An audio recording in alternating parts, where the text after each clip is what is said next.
मला उशापे गरीबाचा टळटळाट घ्यायचा नाही. गरीबाचा टळटळाट फेडण्यासाठी जगात तीर्थ नाही. गरीबाचा टळटळाट फेडण्यासाठी कोणतंच भागवत तुम्हाला उद्धार करणार नाही. गरीबाचा टळटळाट फेडण्यासाठी लाखो कीर्तन आहे का, तुम्हाला त्याच्यात पश्चात्याला पर्याय नाही. भजन करणं काय पाप आहे?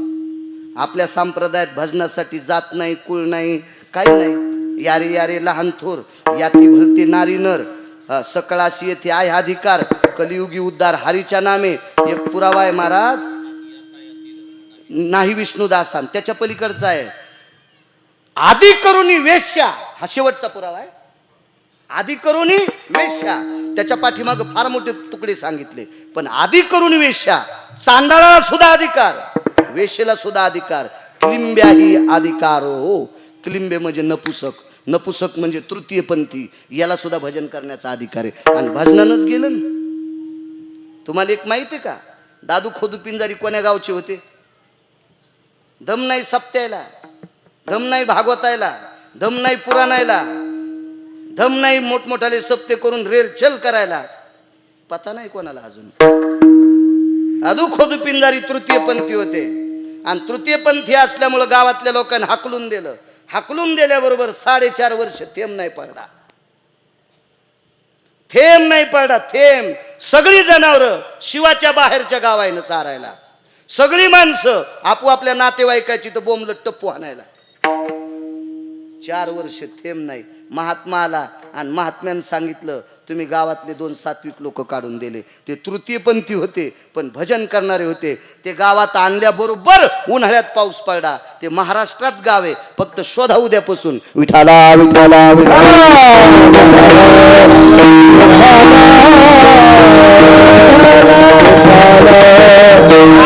भजन करणाऱ्या तृतीय पंथाला काढून दिलं. भजन करणाऱ्या तृतीय पंथाला काढून दिलं तर निसर्ग कोपला, मेघ कोपला, वरुण कोपला आणि 4 वर्ष पाऊस नाही पडला. म्हणजे त्यालाही भजन करण्याचा अधिकार. या महिन्याचं मालक कोण आहे? भगवान शिवजी. शिवजीचं भजन केलं एका वेशेनं, तिचं नाव आहे महानंदा. आपल्या संप्रदायात कोंबड्याला पवित्र मानलं का? श्री गुरु धर्म भास्कर वैकुंठवासी वक्ते बाबा म्हणायचे, कोंबड्याच्या विष्ठेवर जर पाय पडला तर आमका आमक रिकामी जागा पाप. हे त्यानंच सांगायचं, गिरगावच्या बाळून नाही सांगायचं. विठाला विठाला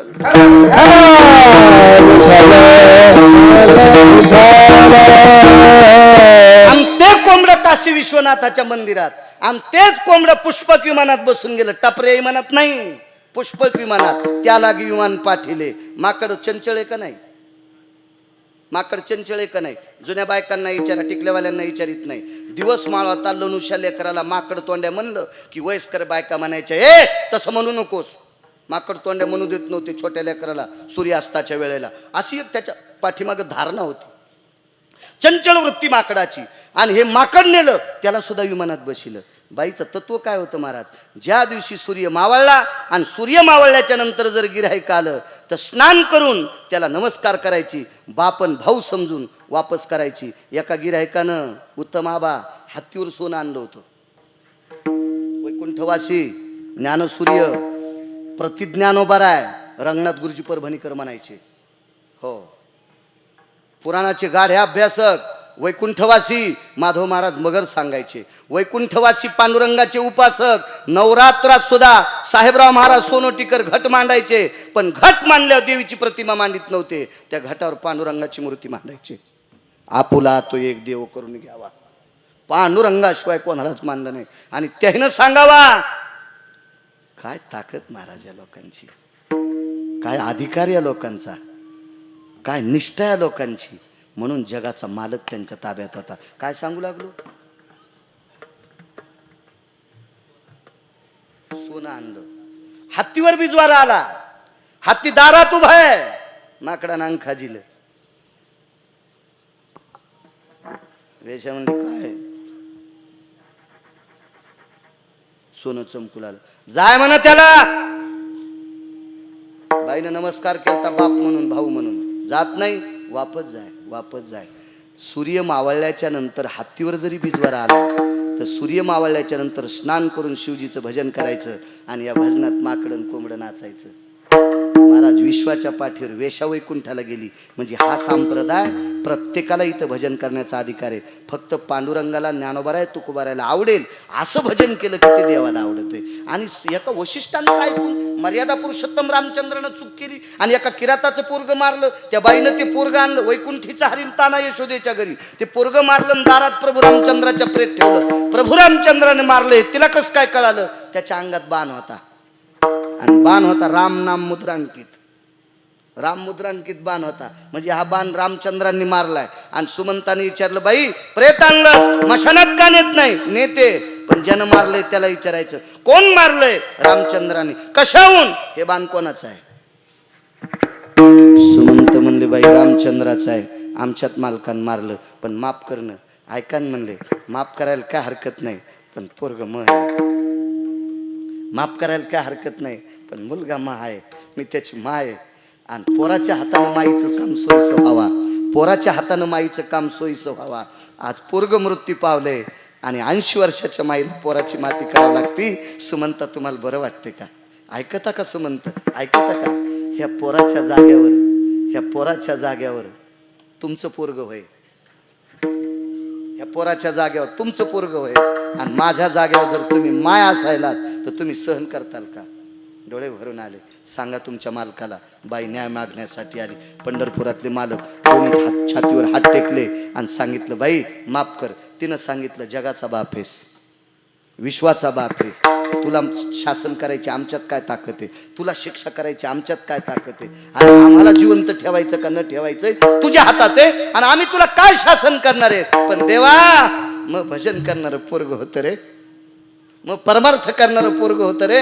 माझ्या पोरानं कधी तंबाखू खाल्ली नाही, कधी गुटखा खाल्ला नाही, कधी बिडी वळली नाही, कोणाला चुना मागितला नाही, कधी नस वळली नाही, काही व्यसन केलं नाही देवा. साधं सुपारीचं खाण खाल्लं नाही रे देवा. शिकाऱ्याच्या कुळातले, लाहोर चित्र ससे धरणाऱ्याच्या कुळातले, मांसाहार कधी खाल्ला नाही, कधी पक्षाची हत्या केली नाही, कधी कोण्या पशुची केली नाही, एखाद्या प्राणी मात्राला मारलं नाही. सर्व प्राणी मात्रावर दया करणारं पोरग होतं देवा.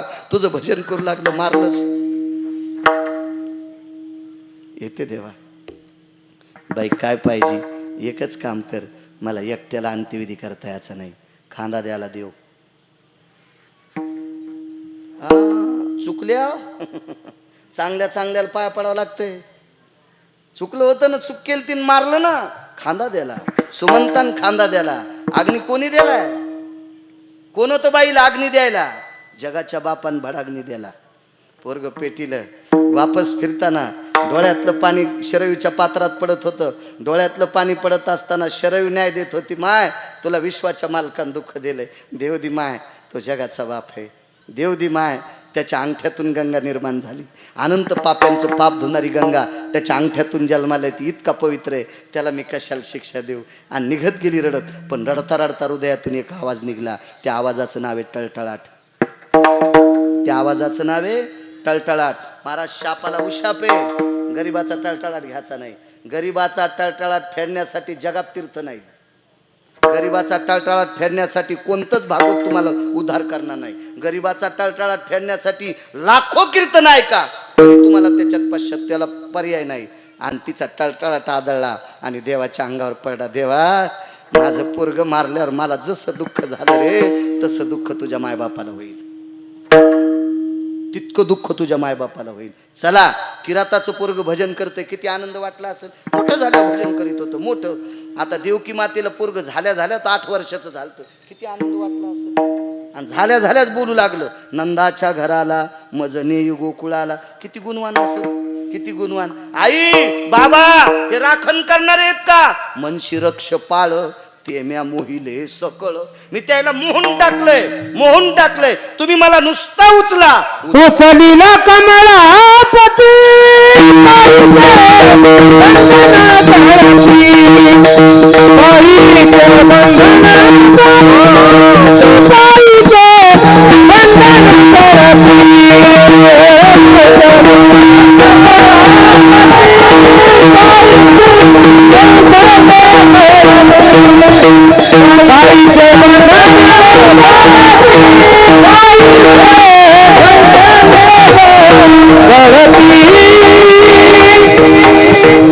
अगं उचला, तुमच्या हातापायातल्या बेड्या आहे ना राहणार नाहीत. किती कौतुकजन्य पोरगा असेल. राक्षस मोहन टाकले, उचलल्याबरोबर बेड्या गळाल्या, पण राहिलं का मायबापाजवळ?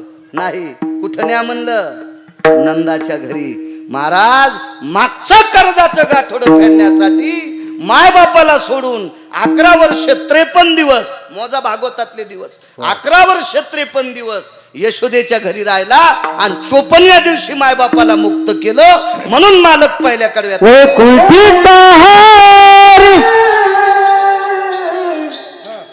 म्हणा म्हणा म्हणा म्हणा आबा म्हणा. वैकुंठीचा हरी, वैकुंठीचा हरी, वैकुंठीचा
म्हणून जगाचा मालक यशोदा आई साहेबाकडे आला. एक कारण सांगतो. बरोबर 12ला आपण नारळ फोडून देवावर पुष्पाची वृष्टी करू. म्हणून ताज 10 ते 12 कीर्तन आहे.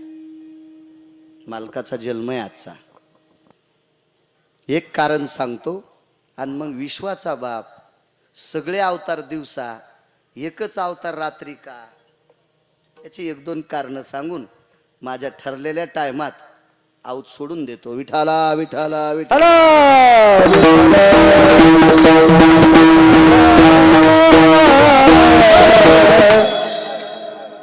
महाराज स्वतःचं मागचं एक कर्माचं गाठोडं होतं. म्हणून मायबापाला जगाच्या मालकानं सोडलं आणि यशोदेकडे वैकुंठातला हरी गेला असं जनाबाई नमूद करतात काका. पण शंका एका गोष्टीची आहे, यशोदेकडंच का?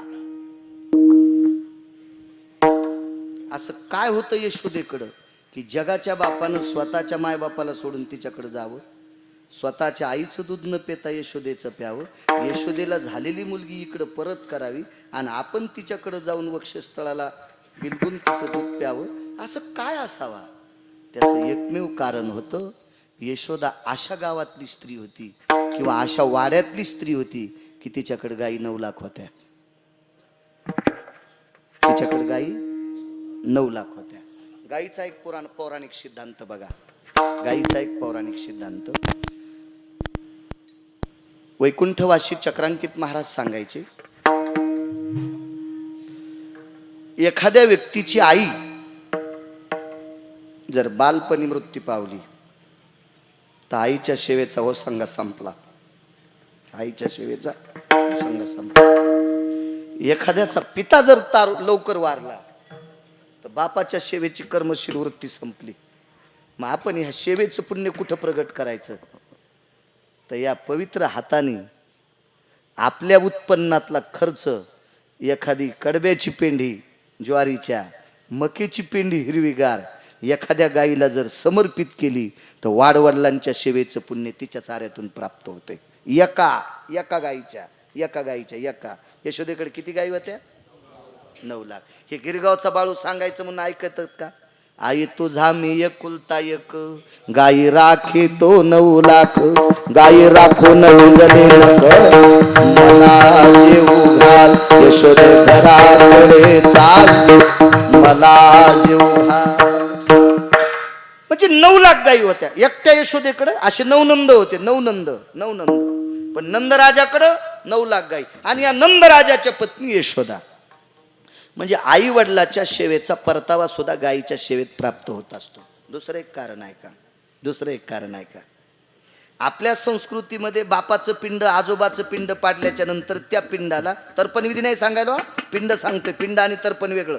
पिंड पाडल्याच्या नंतर जर कावळ्याचं तोंड लागलं तर एकच समजायचं, आपले पितर मृत्यूलोकातून मुक्त झाले. पण मृत्यूलोकातून मुक्त झालेला पितर कावळ्याने तोंड लावल्यावर फक्त मृत्यूलोकातून मुक्त होतो. पण आर्यमा नावाच्या पितराकडे जाण्यासाठी तर्पणविधी करावा लागतो. आणि तर्पणविधी आपल्याला करता येतो का? तितकी लायकी आहे का? तितका अधिकार आहे का? तेवढा आहे का? नाही. पण तोच नैवेद्य एक गंगेत समर्पित करायचा. सदाव्रत नावाचा विधी सोमनाथ बुवा. आणि एक नैवेद्य पाटावर पिंडा करता ठेवतात. तोच नैवेद्य गावरान तूप लावून जर गाईला समर्पित केला तर तर्पणविधीचं पुण्य प्राप्त होतंय. तर्पणविधीचं. आणि मग तो बाप, तो आजोबा, तो पंजोबा आर्यमा नावाच्या पितरात विलीन होत असतात. मग आर्यमा नावाच्या पितरात विलीन करण्यासाठी गिरगावकराला लाखो जरी वेदाचे मंत्र आले तर गिरगावकरात ती पावर नाही. ती पावर आहे गाईच्या मुखात. आणि तो नैवेद्य गाईला समर्पित केला की त्या कुळातला व्यक्ती आर्यमा नावाच्या पितरात विलीन होत असतो. किती गाई? नाही, किती गाई मुक्त करतात? एक न्यारकर, एक गाय काका, एक. आपलं तर्पणविधीचं काम पूर्ण करते. आणि यशोदेकडे किती होत्या? वा. बजाल्या 2 गोष्टी पुन्हा ऐकायचं. बजाल्या 2 गोष्टी. पुढे सरकू. मग अजून बजाव दे. एक सांगतो पुन्हा. आपण जागा घेतो, घर बांधतो. आणि घर बांधल्याच्या नंतर जसा खेळ तशी वास्तू शांती. तुमच्याकडे घर भरणी म्हणतात का? घर भरणी. आमच्याकडे वास्तू शांती म्हणतात. तुमच्याकडे म्हणतात का? एकच आहे. मग काय ताण. आम्ही काय तुर्कस्तान मधले थोडीच आहेत. एकच आपले सगळंच. काय नाही. जसं बोलण्यात फरक असतो काय नसतं. चला, वास्तू शांती, घर भरणी. केवढा बंगला असतो? 5000 स्क्वेअर फूट. लई इकून तिकून जर झरा असेल म्हणजे याचा तर 10,000 स्क्वेअर फूट. आणि लय 3च्या मोटरचा झरा असेल आवा तर 1-2 एकरात वाडा. बांधकाम थोडं तेवढं असतं काका? नाही. याची वास्तू करायला किती लोक? पूजा करायला, वास्तू करायला किती ब्राह्मण? मी सांगू का किती? याच्यावर अवलंबून. याच्यावर 6.5 कोटीचं घर बांधलं. तू आता ना रे, आपण पुण्याकडे गेलो, ज्याच्याकडे 11 साखर कारखाने येतं त्याच्या वास्तूला गेलो.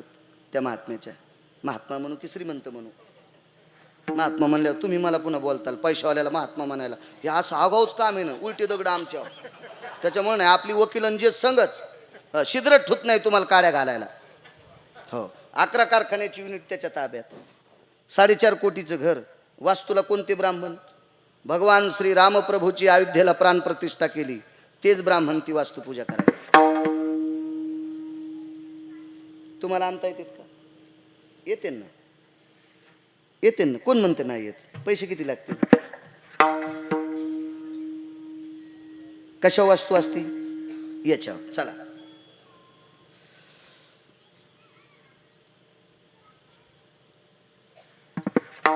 एक जणानं 5दा वास्तू केली, 2दा मी होतो. आता नाही करीत. कोण करता? करीत नाही आता कोणाची. घरची करीत नाही तर तुमची कशी करीन? 2दा मी ज्या वेळेला वास्तूला होतो त्यावेळेला 7.5 किलो होतं आपलं. आवरतो सव्रतो प्रिया वास्तू सबुजा भवजायम येत देवतः दोगरगरा सर्वामिद्यां ऋतुजन्या, अशा परिपाठात वास्तुशाली. महाराज दान दान दान दान दान दान दान दान मंत्रोच्चार. 4.5 तास बसलेल्या लोकांच्या कष्ट्यात घाम आणि खाली टाकलेली चटई ओली झाली. पण तू बी 3-3 छटाक प्यालात जाग्यावर. आणि 4.5 तास मंत्रोच्चार. तरी बुवानं 1.5 महिन्याला फोन केला, घरात सुखच नाही. मी म्हणलं आम्ही जितकी वास्तूला होतो तितक्याला बंगल्यात पूर. बंगल्यात पूर, मला स्वयंपाक घरात पूर, आणि वरी खिचडीन भजे तळून खाय. ते म्हणले महाराज रागवायले कस काय, तुम्हाला दक्षिणा दिली नाही का? तेही दक्षिणा जाऊ दे रे म्हणलं, पण तो मग ऐकलं नाही ना. काय महाराज, मी आता राहतो मुंबईला, आणि मुंबईला गाय कुठून आणू? त्याला मी सांगितलं होतं 7-7.5 किलो तूप जाळायला ना, तू 51 किलो जाळलं तरी तुला फायदा नाही. तुला वास्तुपूजा करायच्या दिवशी, त्या दिवशीपासून दुसऱ्या दिवशी सकाळपर्यंत तुझ्या बायकोला ॲलर्जी आहे गायीच्या शेणाची, तर चित्रात पण तुझ्या बायकोला गाय पाहू देऊ नको. ती फुल पाकिस्तानी आहे ना. तुझ्या बायकोला चित्रात सुद्धा गाय पाहू दाखवू नको, इतकी फुल पाकिस्तानी आहे. फक्त आज दुपारी 10:30 वाजल्यापासून 2:18 वास्तूचं मुहूर्त होतं. 10:30 वाजल्यापासून तर दुसऱ्या दिवशी सकाळी 7 वाजेपर्यंत त्या बंगल्यात गाय बांध, त्या बंगल्यात गाय बांध. 6.5 कोटीचा बंगला बरं का बा, 6.5 कोटीचा. ते म्हणला गाय भेटत नाही. म्हणलं गिरगावकर पुरला तरी सुख नाही.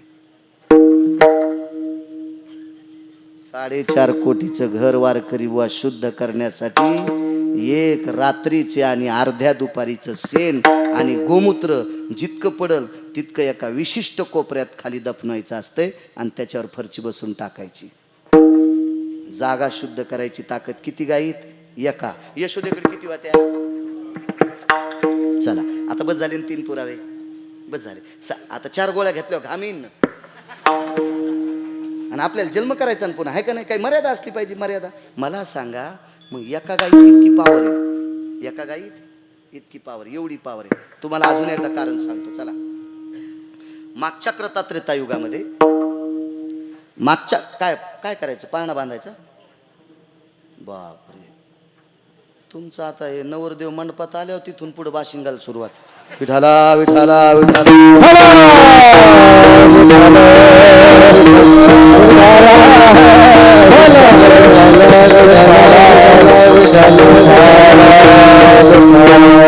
जाऊ द्या, तुम्ही तुमचं दोघंच करा, फक्त बोलू नका. आणि तुम्ही माझ्याकडे बघा.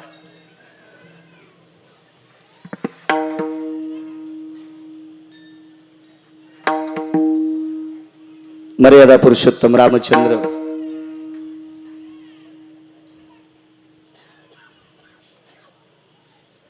रावणाला मारून परत आलते.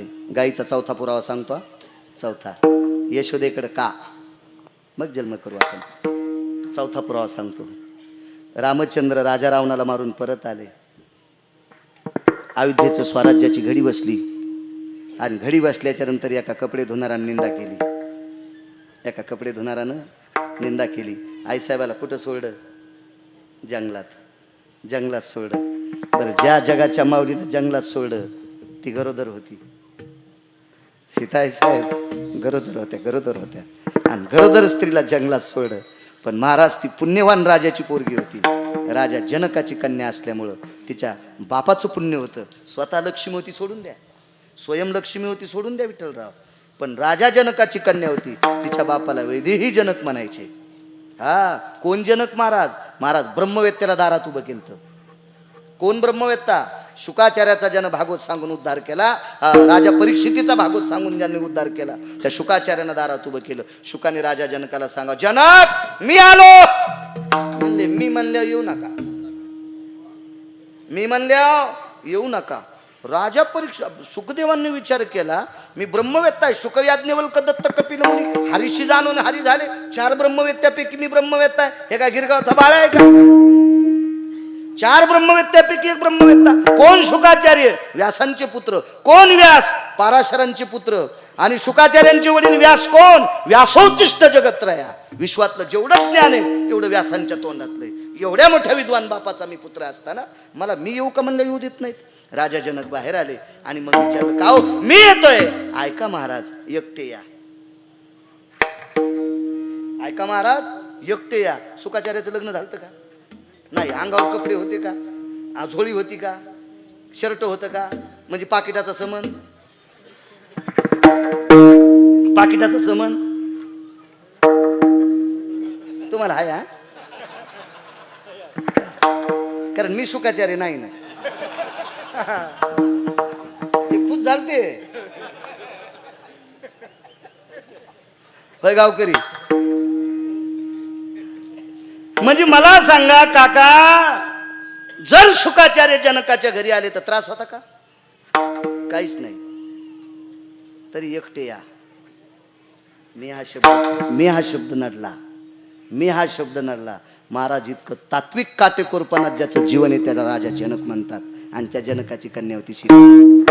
त्या राजा जनकाची कन्या होती सीता. महाराज त्या बापानं उदात्त कर्णानं केलेलं प्रेम माईनं कानात काय सांगितलं होतं? राजा जनकाच्या पत्नीनं कानात काय सांगावं? सीते, सासू सासऱ्याला माय बापा इतकं प्रेम लाव, माय बापा इतकं प्रेम लाव. महाराज राम वनवासाला गेल्याच्या नंतर एखाद्या वेळेस आईची चेष्टा केली पोरानं. राज्यमाता निंदू भरते केली, पण कैकेयीची चेष्टा सीता आई साहेबांना डोक्याच्या केसा इतकी पण नाही केली. डोक्याच्या केसा इतकी नाही.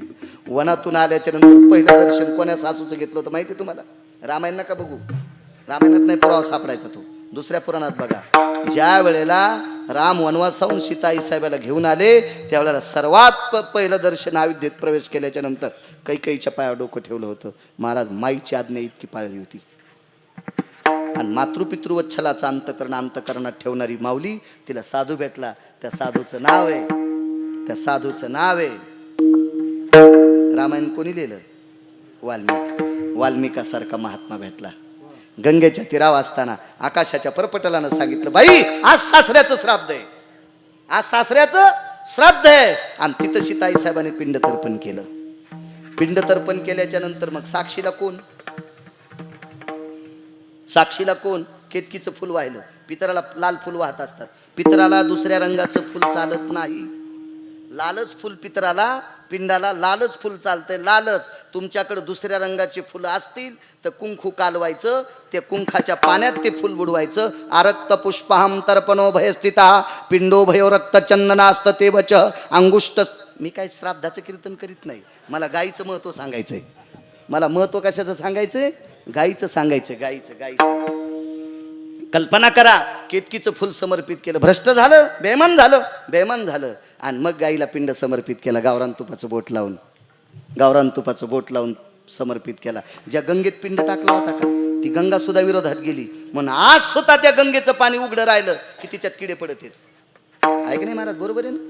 आजही त्या गंगेचं पाणी उघडं राहिलं की अनंत पाप्याचं पाप धुणारी गंगा आहे. पण आपल्याला आंघोळ करायची असेल तर वाळू सोडायची, मग आंघोळ करायची. आणि पाणी आंघोळीचं झालं की पुन्हा झाकून टाकायचं. उघडं राहिलं, रात्र गेली, दुसऱ्या दिवशीचा प्रकाश पडला की त्याच्यात किडे पडतात. खोटं बोलली, खोटं. चला गाईच्या बाबतीत धेनूचं काय अवस्था आहे. आणि गाईला विचारलं, माय काय?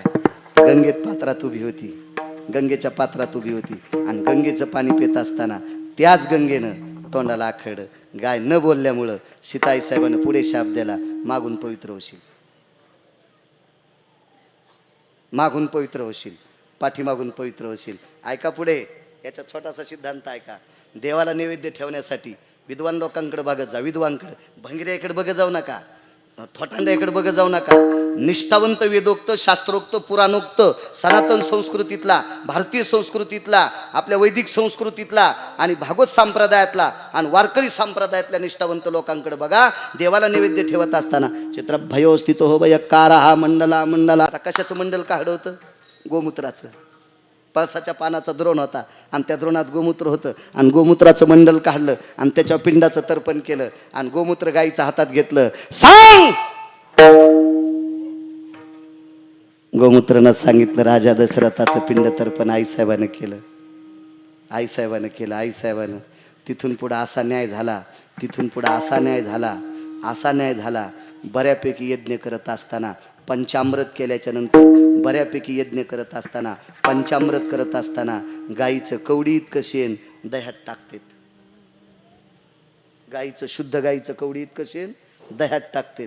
2च थेंब गोमूत्र दह्यात टाकतात आणि हा प्रसाद इतरे जना भक्षंती. हा मग गाईच्या पवित्र शेणाचा 1 कवडी इतका शेणाचा तुकडा पंचामृताची पात्रता शुद्ध करतय. कवडी इतकं शेण एका गाईचं. यशोदेकडे किती होत्या? किती होत्या? बस झाले 4 पुरावे. मग मला सांगा, एक गाय जर इतकी शुद्ध असेल तर एकट्या यशोदेकडे किती येतात? 9 लाख. आणि मग ती जागा किती शुद्ध, तो वाडा किती शुद्ध, या गायीच्या सानिध्यात राहणारी माणसं किती शुद्ध. ते कोण होते? नंदराज आणि यशोदा. म्हणून जगाचा बाप मायबापाला सोडून यशोदेकडे आला. वैकुंठेचा हरी वैकुंठेचा हरी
मागच्या कर्जा करता 8वा अवतार आणि यशोदेच्या या 2 कारणाकरता जगाचा बाप तिच्याकडे आलाय.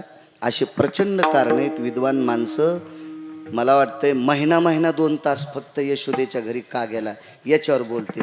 गिरगावचा बाळू 10 दिवस बोलन. येडा येडा तर विद्वान किती दिवस बोलतील. इतकी मोठी ताकद आहे. आपल्या संप्रदायाचा नियम समजून आपण मधलं भजन घेऊ, मग हार होईल. आणि तोपर्यंत फुलं वाटा महिलांकडे असतील, ज्याच्याकडे असतील त्यानं ते आपली फुलं अर्जित करायची आणि 10-12 मिनिटात एक थोडंसं चरित्र सांगू. आणि विठोबा रुक्माईचं भजन असताना मलाही हार घालतील आणि मी यायलाही गुतीतो. विठोबा रखुमाई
Bye.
उद्या चालत असलेल्या सातारे नगरीतील हा सुवर्ण महोत्सव अखंड हरिनाम सप्ताह या परम पावन ज्ञानदान यज्ञामध्ये महाराष्ट्राच्या मातीमधील एक राजकीय क्षेत्रातलं उत्तुंग व्यक्तिमत्व, मला असं वाटतंय शेतकऱ्याच्या प्रश्नासाठी थोडंसं मंत्रालयामध्ये बऱ्यापैकी प्रश्न मांडतात असे आदरणीय बच्चू कडू साहेब सुद्धा उद्या यायलेत ना, त्यांना या नगरीमध्ये त्यांचा सुद्धा उद्या प्रवेश आहे असं गावकऱ्यांच्या वतीनं चिठ्ठी आली. महाराष्ट्र राज्य कांदा उत्पादक शेतकरी संघटनेचे संस्थापक अध्यक्ष माननीय श्री भारतजी दिघोळे साहेब हे सुद्धा येणार आहेत. बरोबर ना, याची सुद्धा दखल घ्या. विश्वाच्या मालकाचा आज जन्म आहे. फुलं आहेत का सगळ्यांकडे? नाही, आपण घातलेला हार नाही टाकायचा.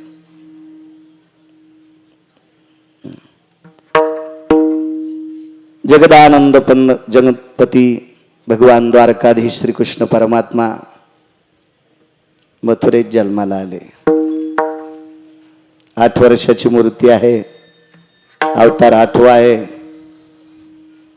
वय सुद्धा 8 वर्षाचं आहे, तिथी सुद्धा अष्टमी आहे, ऋतू वर्षा आहे, नक्षत्र रोहिणी आहे, महिना श्रावण आहे, वंश चंद्रवंश आहे. मग चंद्रवंशात जन्माला आले.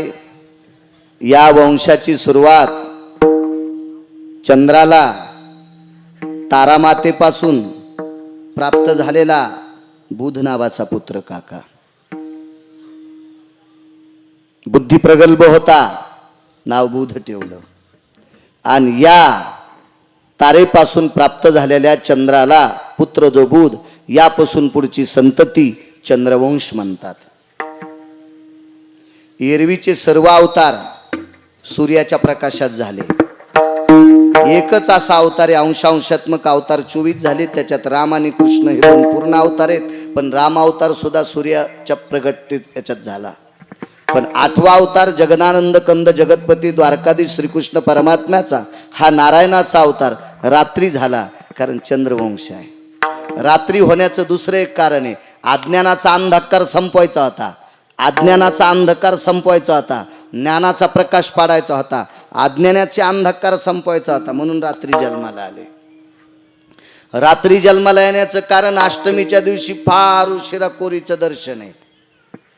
त्याला आनंद वाटावा चंद्राला, याच्याकरता रात्री दर्शन. नक्षत्र रोहिणीच का पाहिलं? आजन जन्म धात्री नक्षत्र आहे, अयोनी संभव आहे, याच्याकरता रोहिणी नक्षत्रावर जन्माला आला. याचं दुसरं एक कारण आहे, चंद्राला पत्न्या 27 आणि 27 पत्न्यापैकी ज्येष्ठ पत्नीचं नाव होतं रोहिणी, याच्याकरता रोहिणी नक्षत्रावर. अजून एक कारण आहे का, भगवान श्रीकृष्ण परमात्म्याला माता 12, आई किती?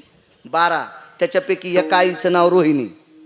नंदाकड ठेवलं त्या आईचं नाव काय होतं? रोहिणी. बलराम दादा तिला झाले, तिचं नाव काय? रोहिणी. जिच्या पोटात 7वा गर्भ नेऊन घातला तिचं नाव रोहिणी. आणि हिलाही जरासा आनंद वाटावा याच्याकरता रोहिणी नक्षत्रावर. जगाचा बाप रोहिणी नक्षत्रावर जन्माला आले. रात्री का जन्माला आले? वर्षा ऋतूत का जन्माला आले? कधी भागवत ऐका, लक्षात येईल आपल्याला. 5-4 मिनिटात कितीक सांगता येईल. बैल 2 आणि जमीन 400 एकर. होय, अशी इतकी पाळी घालता येत असती का? होय, अशी शक्य नसती ना. मुचके आता जसं घालल तशी मी भोट्या घालीत नाही, उभाट्याच घालतो म्हणा, पण पाळी कमी होत असती. योग पहा, लक्षात घ्या. जन्माला आल्याबरोबर 8 वर्षाची मूर्ती आहे. मला इथं ठेवू नका, नंदाच्या घराला मज नेई गोकुळाला. मग मला उचला इथून. लपवा लपवा जगजेटी. बऱ्यापैकी प्रेम उतुंगात आलं, पण सांगितलं झणी कंसाची कळेल आणि माझ्या बाळाशी मारील. यानं 6 मारले, आता जर कंसाला कळालं तर याला मारीन. याच्यापेक्षा लपून ठेवलं. हे लपत असतं का? रक्षपाळ मोहून टाकले, झोपले नव्हते बरं, मोहून टाकले होते. मोहले होते. मग ते त्यांना काही कळलं गेलं. हे कंसाचे रखवाल होते, पण मोहून टाकले. हातापायातल्या बेड्या गळाल्या. बाहेर आल्याच्या नंतर आज जो पाऊस पडला का, हे शुभतेचं लक्षण आहे बरं का. तुम्हाला किती मानायचं ते तुम्ही तुमचं ठरवा. तुम्हाला कितपत मानायचं ते तुम्ही तुमचं ठरा. पण अज्ञानी बाळूनं केलेल्या अभ्यासाच्या नुसार सांगतो, माझ्या लहानपणापासून मी पुरावा ऐकतो मोठ्यांचा. 10-15 दिवसाची जर खंडवृष्टी असेल तर लोक म्हणायचे गोकुळाष्टमीच्या दिवशी आपलं समाधान होईल. गोकुळाष्टमीच्या दिवशी आपलं समाधान होईल. शुभतेचं लक्षण आहे. 10-15 दिवसाचा पाऊस नसेल आणि पंचमी आली असेल तर लोक म्हणायचे नागाची फडी भिजण्यासाठी येतो, आपली भूमाता भिजवील. शुभतेचं लक्षण आबा, शुभतेचं लक्षण होतं. काही काय शास्त्र शुद्धता आहे महाराज. पर्जन्य पडणं हे शुभतेचं लक्षण आहे. रक्ताचा पाऊस पडणं अशुभतेचं लक्षण आहे. खंडवृष्टी होणं अशुभतेचं, दुष्काळाचं लक्षण आहे. देशावर संकट येत असतं. आणि पर्जन्य पडणं, ओला दुष्काळ परवडा. ओला दुष्काळ परवडा. कारण ओल्या जागेवर बरेपैकी पिकं येत असतात, पण कोरड्यात काहीच येत नसतं. कोरड्यात काय येत असतं माहिती का? केतकीचे झाड. कोरड्यात काय येतंय? केतकीचे झाड. आणि केतकीचे झाड सानप कशाला वापरायचे? गहू बांधायला. आणि कोरड्यात गहू येतो का? कोरड्यात गहू येतो का? नाही. मग कोरड्यात काय येते? केतकी. मग केतकीची दोरी केली तर फाशी घ्यायची का? मग पाऊस कशाचं लक्षण आहे? आणि देवाच्या जन्माच्या वेळेस पडतोय, हे शुभतेचं लक्षण आहे. ठीक आहे, मला माहित आहे अजून याच्यात 3 पटीनं माणसं आले असते. गिरगावकराचा बाजार पाहला, हे मी मान्य करू शकतो. हे पण कमी नाहीत. हे बी वरी घेतले नसते तर तुम्हाला जागा नव्हतीच. हे पण कमी नाहीत इतक्या पावसात बी. पण एक लक्षात ठेवा, पुन्हा आहेतच का तिकडं? बर. ज्याच्या नशिबाचा जोर त्याचा कुंदा खांदी चोर. हो, हे शुभतेचं लक्षण आहे पावसाचं. चला, विश्वाचा बाप जन्माला आला त्यावेळेला पाऊस पडत होता, पण पाण्याचा नाही. पाऊस कशाचा पडला? अमृताचा. अमृताचा पाऊस पडल्यावर शेषाला राग आला. आज अजित परमात्मा आहे. दुसऱ्याचं दुःख दूर करण्याची ताकद ज्याच्यात आहे त्याला अमृत काय करायचं? वरती छाया धरी शेष आणि वरी शेषण छाया धरली. तुम्ही कृष्ण जन्माचा फोटो पहा, त्याच्यावर अशी छाया धरलेली. वसुदेवाच्या डोक्यावर शेषानं छाया धरली आणि पुढे चलत होते. अमृत म्हणलं शेष, ते म्हणलं काय नाही, अमृताचा स्पर्शच होत देत नाही. म्हणले का? अरे अमृतच त्याच्यापासून निर्माण आहे. अमृत कोणापासून निर्माण आहे? त्याच्यापासून. आणि त्याला अमृत काय करायचं? पुढे यमुना नावाची नदी, 350 गंगापैकी एक गंगा, सागराची पत्नी यमुना, मृथा, काळाची बहीण यमुना. चला हिच्यापाशी आल्या म्हणजे प्रवेश केला. प्रवेश केल्यावर पाणी होतं गुडघ्या इतकालं. यमुनेला पाणी किती? गुडघ्या इतकालं. पण वसुदेव देवाला आतमध्ये घेऊन गेल्याबरोबर पाणी आलं छातीला. पाणी आलं छातीला. सासू जावायाच्या पाया पडत असती का जावाई सासूच्या पडत असतो? सांगा ना मोठी माय. जावाई सासूच्या पाय पडत असतो. करदुडा, नारळाचा खोबळा 100 रुपये. दूध विकणारी असल तर आहेराला कपडे, आणि नवऱ्याच्या माघारी मका विकणारी असल तर अंगठी. पण कधी कधी जावाई पाया पडला तर, जावाई जर बुटा हरपिणारा असेल तर, सासू अंगठी करते का? जावाई जर बुटा हरपिणारा असेल तर नाही. सासूच्या पोरीला मारणारा असेल तर, तिच्या पोरीला साडी टायमाला घेणारा नसल तर नाही. जावाई पाया पडला तर सासू पैसे देती. इथं सासूच जावायच्या पाया पडायली. सासू कोणाच्या पाया पडायली? जावायाच्या. लक्ष्मी कोणाची कन्या आहे? समुद्राची. समुद्राच्या पत्न्या कोण? नद्या. मग लक्ष्मीच्या कोण? आई. मग कृष्ण परमात्म्याची कोण? सासू. मग सासू जावायच्या पाया पडायली. पुर चढला त्याशी लाविला दुभंगली. श्रुतीने विचारलं सरितेला, यमुने जावयाचं दर्शन. सासूनं सांगितलं सासूचा दर्जा नीट ठेवायची ताकदच जावयाते. सासूचा सासू पण दर्जा ठेवायची ताकद जावयाते. नदीला किंमत कधी असते? आटल्यावर का पाणी असल्यावर? पाणी असल्यावर. गाईला किंमत दूध असल्यावर. वा. झाडाला किंमत फळ असल्यावर. मंदिराला किंमत देव असल्यावर. वाड्याला किंमत लेकरं असल्यावर. 2.5 एकरचा वाडा आहे साना, पण लेकरच नाहीत. नुसत्या घुशी पळायला. पैशाला दम नाही. गेह बालबिना, धेनू शिरबिना, तरु फलबिना, नदी निरबिना. नदी कशा शोभती? पाण्याशिवाय. आणि पाणी कोणी हल्ल्या कोणाच्या सहीनं पडतंय? मेघ कोणाचं ऐकतो? आमदाराचं, मंत्र्याचं, राष्ट्रपतीचं, पंतप्रधानाचं, भारतातल्या मंत्र्यांचं, अमेरिकेतल्या मंत्र्याचं, जपानच्या मंत्र्यातलं, सर्व देशातल्या मंत्र्यांचं, पंढरपुरातल्या मंत्र्याचं. मेघ कोणाचं ऐकतो? पंढरपुरातल्या मंत्र्याचं. मेघ पंढरपुरातल्या मंत्र्याचं ऐकल्याशिवाय पडतो का? नाही. मग त्या मंत्र्यानं सांगितलं मेघ पडतो. मेघ म्हणजे काय? पाऊस. आणि मेघ पाऊस हा पंढरपुरातल्या मंत्र्यानं, म्हणजे इच्छा जावायानं सांगितल्यावर पाऊस पडतो. आणि पाऊस पडल्यावर नद्या भरतात. यमुना काय म्हणली? माझी किंमत राहण्याची ताकदच जावायते. मग माझी किंमत कायमस्वरूपी राहावा म्हणून जावायच्या पाया पडते. काय नवले जीवनात. जगातली पहिली सासू आहे जावायच्या पाया पडली. बऱ्याच पडत्यात ना, चांडाळा सांभाळणं माया पोरी नीट. अरे तू धड म्हणून देल ती ना बापा. हे पण न वेगळं, हे पण न वेगळं, हे पण न वेगळं. सासूत वजन राहावा ही जावयात ताकद आहे. याच्याकरता दर्शन घेतलं. पुरं चढला चाट त्याशी लावेला. जन्म हा मथुरेत कधीच करायचा नाही बरं.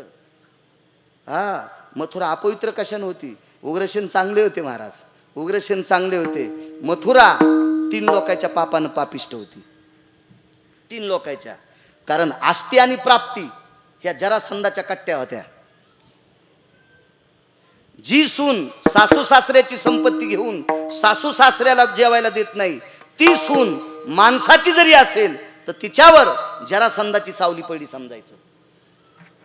जरासंधाच्या 2 पोट्ट्या, एकीचं नाव आस्ती, एकीचं नाव प्राप्ती. ह्या कंसाच्या बायका, उत्तमा कंसाच्या बायका. या येईनं सांगितलं नवऱ्याला मला सासू सासरे आवडत नाही. आणि पोट्ट किती हरामखोर. देवाचे मायबाप बंदीशाळेत टाकलं. देवाला काय नाही वाटतो? अहो ते कवा बी सोडीन ना, ते कधी बी सोडीन ना. काय ताण घ्यायचा त्याचा? त्याला काय चिंता आहे? पण सगळ्यात मोठा देवाला राग होता कंसा. त्यानं स्वतःचे मायबाप अंधार कोठडीत टाकले होते. आणि मायबापाचा द्वेष करणारी लेकरं ज्या गावात जास्त असतात ती भूमी अपवित्र असते. ती भूमी अपवित्र असते. आणि देव त्या भूमीत जरी प्रगटला तर उत्सव त्याचा होत नाही. ती भूमी या 3 कारणानं अपवित्र. अजून उपकारणं 3 होते. धारूरकर शास्त्री सांगायचे, वेळ झाला ना महाराज, आहे का नाही, सगळा स्वयंपाक झाल्या माणसाने जेवायला बसलं पाहिजे. आणि उगत लांबिलं ना मग पाऊस आल्या का वाढायचं, आपला टाइम संपला, वेळ झाली, योग असा आला. आणि मग त्या पापामुळं तिथं उत्सव नाही. यमुनेकून पैलतीराला आले, यशोदेच्या वाड्याचा एक दरोजा उघडा होता, एक दरोजा, दरोजे 4, एका दरोज्यातून कधी आले ते रात्री 1 वाजता गाईला वैरण टाकायचे. म्हणजे गौभक्त होते नंदराज, गौ उपासक होते महाराज. 9 लाख गाई म्हणल्या, जमीन किती असेल विठ्ठलराव, सांगता येईल का सांग, बरे सांगता येते का, ए योगेश सांगता येते का काका, कशी सांगता येईल. 9 लाख गाई म्हणल्यावर 2 गाई पाळल्या तर जमीन लागेल का नाही. आणि दुसऱ्याच्या बांधा, आणि तुमच्या नाशिक जिल्ह्यात इतकालेच बांध, तुमच्या नाशिक जिल्ह्यातले बांध काय कायच्या मिशरून देतात, ते मिशापेक्षा बारीक बांध.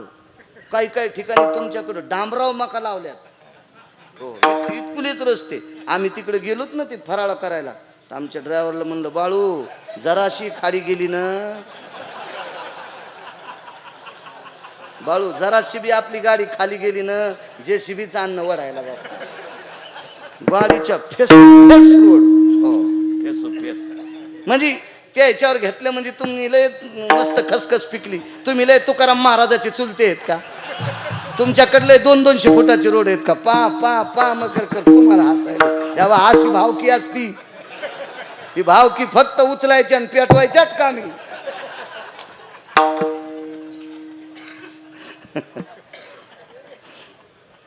म्हणजे तुमच्याकडं जमीन नसताना गायन मसड पाळता येणार नाही. आणि पाळायची असेल तर रोज चारा विकत घ्यावा लागल. 2 गाईसाठी काका, 2 गाईसाठी 9 लाख गाई पाळायच्या म्हणल्या जमीन किती लागल, मग किती असेल. आणि तेवढी होल्डिंग किती बिगे होईन बरं, बिगे बिगे एकर जाऊ द्या, हेक्टर जाऊ द्या, बिगे लिहता येते का, कागदावर लिहता येते का किती बिगे. आणि तितक्या बिग्याचा बॉस रात्री 1 वाजता उठून गाईला वैरण टाकीत होता.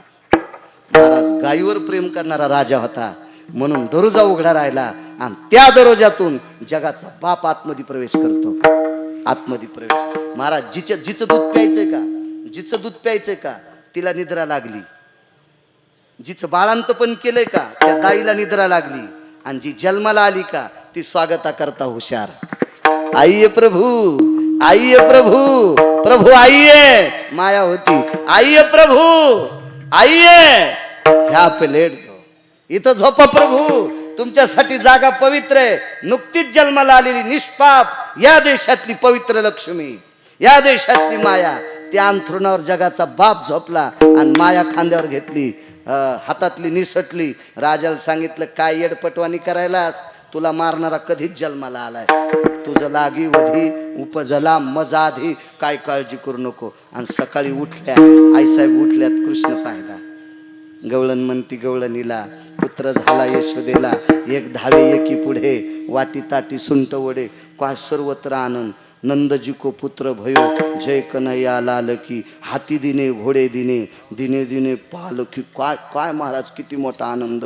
आता स्वर्गातल्या देवता पुष्पाच्या उंजळी घेऊन आल्या, पुष्पाच्या उंजळी. गाईला 1च पाय राहिला, धर्म नावाचा पाय तुटला, नीती नावाचा पाय तुटला, ते 4ही पाय तुटले. आणि बिन पायाची गाय, 4ही पाय तुटले, 1 पाय शिल्लक होता ते पण पाय तुटला. आणि ते पाय तुटल्याच्या नंतर उत्तम दादा आकाशाकडे पाहिलं, देवाला सांगितलं, देवा सगळे पाय तुटले रे, सगळे पाय तुटले, आता बोज सांभाळणं होत नाही. पृथ्वीनं गाईचं रूप घेतलं होतं, पृथ्वीनं गाईचं रूप घेतलं होतं. मला आता हे पाप सहन होत नाही, बघणं देवा, बघणं देवा. आणि आजच्या या वेळेला या पृथ्वीवरचं पाप संपिणारा, पाप्याला संपिणारा आणि पुण्याला वाढवणारा जगाचा बाप गायीनं पाहिला. आणि 4ही पाय गाऊन गाय धर्म ती पृथ्वी सक्षम झाली. आणि मग अशा वेळेला यक्ष, किन्नर, गंधर्व, चारण, विद्याधर, लोकपाळ, दिक्पाळ, चारुहास, परमहंस, ब्रह्मदेव, भगवान शिवजी, इंद्र, शची, जयंत, जयंती, गणेश, सिद्धी, या सर्व देवता हातात अंजुळी घेऊन. आणि त्यावेळेला रात्री नाही टाकले, जन्म झाला तर रात्री तिथं, पण कळाला गोकुळात कधी. आणि मग तिथून पुष्पाची वृष्टी झाली. गोपाळ बाल कृष्ण भगवान की गोपाला गोपाला रे प्यारे नंदलाल हा गोपाला गोपाला रे प्यारे नंदलाल गोपाला गोपाला रे प्यारे नंदलाल गोपाला गोपाला गोकुळीच्या सुखांत पार नाही लेखा बाळकृष्ण नंदा घरी आनंदल्या नरनारी एवढा आनंदी आनंद आणि विश्वाच्या बापाला पाळण्यात घातलं झुलने मे झुले नंदलाल झुलावो रे सजनी द्वादशीच्या दिवशी जगाचा बाप आला एवढा पुरावा ऐकून पूर्ण राम द्वादशीच्या दिवशी विश्वाचा बाप आला विश्वाचा बाप म्हणजे कोण भगवान शिवजी विश्वनाथ आले द्वादशीच्या दिवशी सकाळी जोग्याच्या रूपात जोगी दिसतो विचित्र त्याला 3 नेत्र चर्म वेगळे नाही वस्त्र मनवे तुझा मित्र बाळा जो रे कुलभूषणा निजबा नारायणा बाळा कुलभूषणा निजबा नारायणा योगी आलास विश्रामा निजबा नारायणा कुलभूषणा निजबा नारायणा बाळा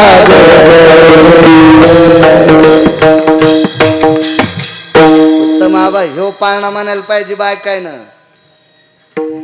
गाथ्यातला पाळणा पाठ करा ज्ञानेश्वरीच्या वया पाठ करा माथ्यातलं नका करू बेल वाया गेले तिकडेच घसरून मेले हा पाळणा त्यो म्हणा पहिल्या दिवशी जन्मलं बाळ दुसऱ्या दिवशी खात या केळ आणि तिसऱ्या दिवशी फेकला गुलाल हे अशी भंगिरी पाळणे म्हणू नका आता तुमचा नंतर पाळण्याचा कार्यक्रम आहे वंट्या भरायचा कार्यक्रम आहे ज्ञानेश्वर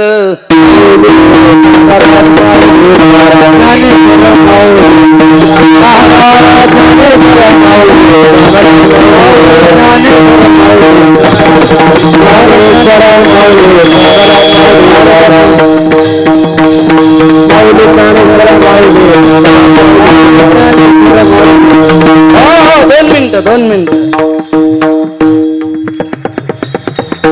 आदरणीय हरिभक्ती परायण मनोहर बाबूराव मखरे तुम्ही माझं यजमानपद घेतलं मला याच्याबद्दल तिळा इतका आनंद नाही पण मला एवढा मोठा आनंद आहे तुम्ही आज पवित्र पर्वणीवर माळ घातली उठू नका 2 मिनिटं आता मी महाराष्ट्रात जरी फिरणारा महाराज असेल तरी पण तुमच्या पाया पडू शकतो कारण तुम्ही आमच्यात आलात हो फटाकडावाले मंडपाजवळ फोडू नका मला सगळ्यात मोठा आनंद माझं यजमानपद ज्यांनी घेतलंय ते वारकरी झालेत आणि आज आजच्या पवित्र पर्वणीवर झालेत आणि दुसरी गोष्ट महाराष्ट्रभर वारकरी संप्रदायाचं काम प्रचाराच्या माध्यमानं युट्यूबच्या माध्यमानं गरजा महाराष्ट्र माझा हे चॅनल अजय लबडे करतात तरुण तडफदार मुलगा फार दिवसापासून बसत होता एक दिवशी गुच्चा द्यायला अजय मला खेटून गाडीत बसतोस रे पण माळ नाही तुला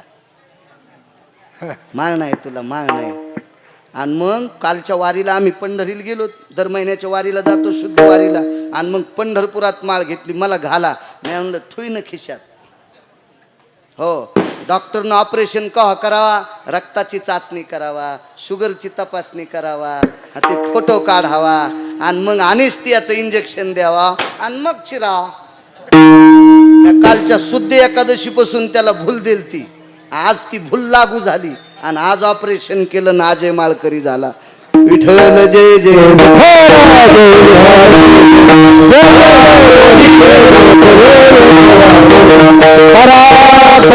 पराक्रम